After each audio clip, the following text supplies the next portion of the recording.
উদয়পুরের দাতারাম এলাকার 18 বছর বয়সী তাহিমা আক্তারের প্রায় 1 বছর আগে চন্দ্রপুর খিল এলাকার নাহিম উদ্দিনের সঙ্গে ধুমধাম করে বিয়ে হয়। অভিযোগ, বিয়ের কয়েক মাস পর থেকে স্বামী নাহিম উদ্দিন ও শাশুড়ি মিরুম বিবির বিরুদ্ধে মানসিক ও শারীরিক নির্যাতনের অভিযোগ ওঠে।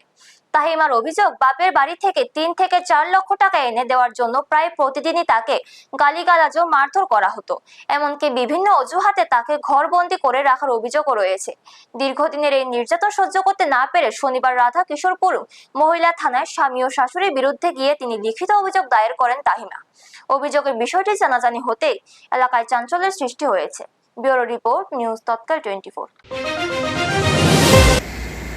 কালকে রাত আমার মারধর করছে, পুরো লাগছে। আমার বাপ মা সবাই মিলে আমার ফিরছে, যদি আমার 3 তালাক দিলে বাড়িতে বাড়িতাম আমি।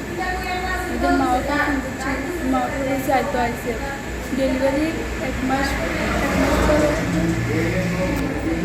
ডেলিভারি 1 মাস পরে বাচ্চারা বালুচ্ছে আমাদের মা তুলে দিল, আমারও মা তুলে দিল।